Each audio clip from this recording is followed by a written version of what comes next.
What are some of the most common things slowing down B2B websites? Number one, large images. Large, uncompressed, unoptimized images are the number one culprit we see behind slow loading pages and therefore websites. Everybody publishing content to your website needs to know that they're not to upload raw 10 megabit stock photos. They need to be optimized for the web. They need to be compressed as well. Platforms can do some image optimization on the fly, but it's always more effective if the original image is optimized to begin with, and then the software that you use can take it from there. So large images are the number one culprit to be avoided.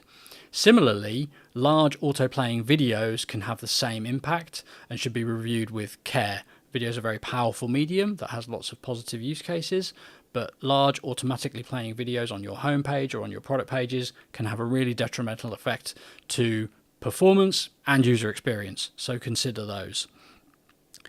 Unoptimized animations, just like video, can equally impact the performance of your pages, as well as distracting, so it's something else to review and use with care and intention, as opposed to going overboard with it.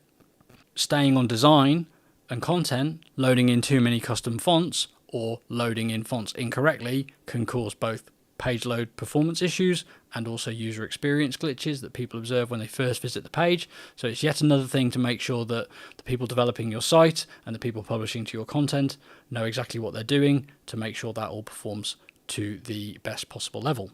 Looking at the code side of things, the number one culprit for slow loading websites is often a large number of tracking scripts left on the website.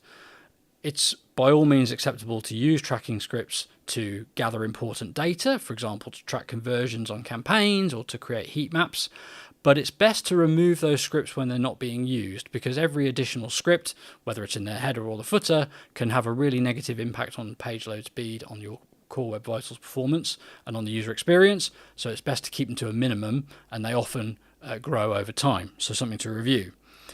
In addition, it takes a developer to do some of these, but it's important to ensure that there aren't too many HTTP requests, there aren't too many files, be they CSS or image or another type, being loaded for each single page view, as it can cause a performance impact. You want to make sure that code is minimized. Unminified code will take a longer time to load with each page view. And you want to make sure that you've used the relevant compression techniques on both your text and your images so that they load quickly. Lazy load also another thing to implement when it comes to images, to make sure that only images that are in the browser's field of view are loaded until they're required. The quality of code also has an impact, and it's therefore advantageous to work with developers who know how to write lean, crafted code that doesn't unnecessarily duplicate itself and doesn't bloat your site. Website CSS and JavaScript being a key candidate that can be, if poorly written, a big impact negatively on your page performance. One of the things that can inadvertently create some of the problems we've just outlined are the use of plugins. Plugins are a powerful tool that many marketers like to make use of, particularly on certain popular open source CMSs, but each one comes at a cost. That cost can be performance as well as the need to update, maintain, and potential vulnerabilities.